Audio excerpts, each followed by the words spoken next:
Hello और dear students, मैं प्रवीण चौहान साथ हूं एक बार फिर से आपके पाई क्लासेस में। तो दोस्तों, मुझे पता है कि आप सबकी तैयारी बहुत बढ़िया तरीके से फिजिक्स में क्लास 12th को लेकर चल रही होगी।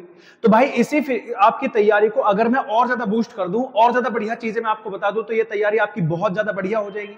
तो बच्चों, मैं आपको देखो, चीजें दो तरह से होती है। एक होती है स्मार्ट स्टडी, एक होती है आप लोगों को कि पूरा सिलेबस पढ़ लिया लेकिन आपको समझ में ही नहीं आया सर आना कहां से है। तो देखो, बोर्ड वाला भी जो होता है ना, कुछ मेन टॉपिक्स आपको ध्यान में रखकर ही वो क्या करता है, पेपर बनाता है। तो बच्चे, मैंने हर एक चैप्टर का जो है चैप्टर वाइज आप लोगों के लिए क्या लिखे हैं, इंपॉर्टेंट टॉपिक्स लिख दिए जिन्हें आप अपनी कॉपी में राइट डाउन कर लोगे। आप गारंटी में ये देखोगे कि जब पेपर आप देने जाओगे ना तो 70-80% क्वेश्चन में आपको यहीं से टॉपिक से, इन्हीं टॉपिक्स को आपको डिटेल से स्टडी करना है और यहीं से आपका जो है पूरा एग्जाम फंसेगा। ठीक है, तो आप ध्यान से सुनो। जैसे मैंने चैप्टर नंबर 1 में बताया है, तो भाई कूलम्ब्स लॉ एंड एप्लीकेशन। दूसरा इलेक्ट्रिक डाइपोल हो गया चैप्टर नंबर 1 से, जो कि इलेक्ट्रिक फील्ड एंड चार्ज को लेकर है ना। फिर आपका हो गया गॉस लॉ एंड इसकी एप्लीकेशन। गॉस लॉ और एप्लीकेशन में भी आप लोग वो कर लेना, लॉन्ग वायर वाला। ठीक है, उसके बाद electric field due to dipole, axial और इक्वेटोरियल होता है ना, तो वो वाला करके जाना। ठीक है, तो इनमें से इन्हीं टॉपिक्स को आपको चारों को कवर करना है और ज्यादा कुछ नहीं पढ़ना। फिर सर चैप्टर नंबर 2 में ऐसा क्या पढ़ लें कि जो इंपॉर्टेंट है, तो सर चैप्टर नंबर 2 में है electric potential due to charge. ठीक है, बहुत इंपॉर्टेंट टॉपिक है। फिर होता है आपका पोटेंशियल डिफरेंस को लेकर। नेक्स्ट सबसे इंपॉर्टेंट टॉपिक है इक्विपोटेंशियल सरफेस। ये अभी तक 2-3 सालों में बहुत ज्यादा बार आ रहा है सीबीएसई में, तो एकदम तरीके से इसको पढ़ के जाओ, बहुत अच्छा टॉपिक है और यहां से क्वेश्चन बनते हैं। ठीक है, डायग्राम वगैरह के लेकर भी क्वेश्चन बनते हैं। उसके बाद आ गया पैरेलल प्लेट कैपेसिटर हो गया। फिर डाइलेक्ट्रिक सब्सटेंस को लेकर क्वेश्चन हो गया। ठीक है, डाइलेक्ट्रिक कैपेसिटेंस हो गया आपका। ठीक है, तो यहां से क्वेश्चन आपके बनेंगे, तो 5 टॉपिक आपके इसमें आपको कवर कर लेने। उसके बाद भैया चैप्टर नंबर 3 में किरचॉफ्स लॉ, दोनों लॉ। ठीक है जी, और एक आपको ये भी बताना कि किरचॉफ का जो लॉ है वो कौन सा चार्ज कंजर्वेशन होता है और कौन सा एनर्जी कंजर्वेशन होता है, मोस्ट इंपोर्टेंट है ये आपका। उसके बाद आ गया व्हीट स्टोन, मीटर ब्रिज, दोनों अच्छे से करके जाना। मीटर ब्रिज मुझे खास लग रहा है कि इस बार आ सकता है क्योंकि पिछली बार व्हीट स्टोन ब्रिज को लेकर क्वेश्चन आया था। कॉम्बिनेशन ऑफ सेल होते हैं, सीरीज एंड पैरेलल हो गया। फिर उसके बाद में करंट डेंसिटी। ठीक है जी, करंट डेंसिटी को लेकर क्वेश्चन बन सकता है ड्रिफ्ट वेलोसिटी के थ्रू में। ठीक है, उसके बाद चैप्टर नंबर 4 में हमें क्या क्या इंपॉर्टेंट पढ़ना है। ठीक है, बस इन्हीं को तैयार करना आप लोगों को, बहुत इंपॉर्टेंट है भाई चीजें।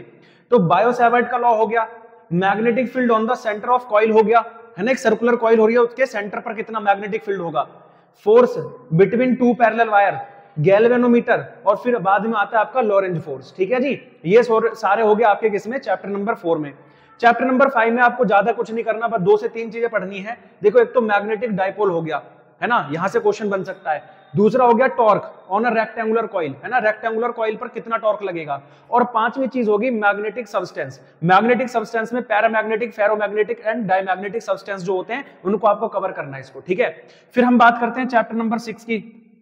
तो चैप्टर नंबर 6 में आरएमएस वैल्यू, ठीक है, एसी सोर्स हो गया आपका, एलसीआर सर्किट हो गया एंड उनका रेजोनेंस, एलसीआर सर्किट का रेजोनेंस हो गया।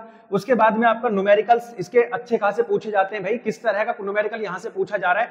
तो अभी तक जो 2-3 सालों में देखोगे तो I = I0 sin omega t + phi ऐसे करके जो क्वेश्चन बनते हैं ना, वो क्वेश्चन आप लोग तैयार कर लो। ठीक है, अब उसके बाद में चैप्टर नंबर 5 ट्रांसफॉर्मर। अब आपको मैं ये बताता हूं कि तैयारी करनी कहां से है, ज्यादा समय भी वेस्ट नहीं होगा। देखो, आप क्या देखोगे, पूरी वीडियो 1-1, 2-2 घंटे की देख रहे हो भाई, ऐसा करने की कुछ भी जरूरत नहीं है। मैं आपको एक बेस्ट तरीका बता रहा हूं जिसमें आपका टाइम भी कम खर्च होगा और आप लोग पूरे के पूरे उसको रिवाइज भी कर पाओगे बहुत बढ़िया तरीके से। तो हम ये सोच रहे हैं, वो मैं अभी बताऊंगा आपको ये वीडियो के बाद में। तो पहले आपको चैप्टर नंबर 6 का मैंने पूरे डिटेल से बता दिया कि कौन कौन से चैप्टर आपको कवर करने हैं। ठीक है, अब हम बात करते हैं चैप्टर नंबर 7, 8, 9, 10, बाकी सारी चीजें होंगी। ठीक है, तो फटाफट से पहले इनके सिलेबस खत्म कर लेते हैं, फिर मैं आपको बताऊंगा कि आपको तैयारी करनी कहां से है और किस तरह से आप इसको अपने बूस्ट कर सकते हो तैयारी को। ठीक है, तो चलो पहले इनके टॉपिक्स को कवर करते हैं। हमारा चैप्टर है चैप्टर नंबर 7। वैसे चैप्टर नंबर 8 मतलब आपका, हाँ 6 है लेकिन 7 में डाल दिया मैंने। तो इसमें आप लोग जैसे सेल्फ इंडक्टेंस, म्यूचुअल इंडक्टेंस और आपका जो है कोएक्सियल सोलेनॉइड जो होता है ना, कोएक्सियल सोलेनॉइड की जो आपकी क्या निकल कर आती है टोटल, है ना, म्यूचुअल इंडक्टेंस निकल कर आता है, वहां का ये फॉर्मूला है। तो ये 3 टॉपिक सबसे ज्यादा फेवरेट है भाई साहब, यहीं से क्वेश्चन बन रहा है। उसके बाद में आप चैप्टर नंबर 8 में जाओगे तो इलेक्ट्रोमैग्नेटिक स्पेक्ट्रम और इलेक्ट्रोमैग्नेटिक वेव्स की कैरेक्टरिस्टिक्स। ठीक है जी, ये इंपॉर्टेंट है तो ये आप कर लेना। चैप्टर नंबर 9 में क्या करना है, लेंस मेकर का फॉर्मूला, रिफ्रैक्शन थ्रू कॉनकेव या कॉन्वेक्स सरफेस, बहुत इंपॉर्टेंट है, कॉनकेव या कॉन्वेक्स सरफेस से refraction, prism, deviation, magnification of microscope और टेलीस्कोप। ठीक है भैया, मैग्निफिकेशन को लेकर क्वेश्चन बहुत ज्यादा पूछे जाते हैं।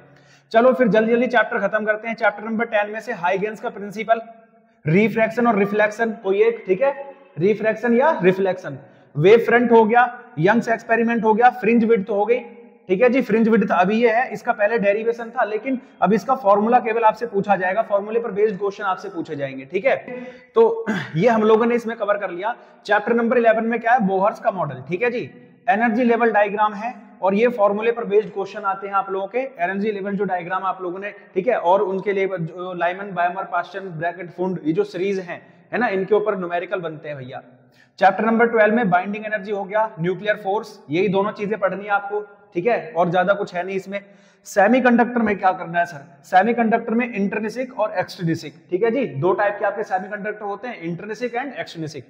पीएन जंक्शन पढ़ना है, half wave rectifier and full wave rectifier है। तो अभी तक जो है सबसे ज्यादा पूछा गया वो हाफ वेव रेक्टिफायर है।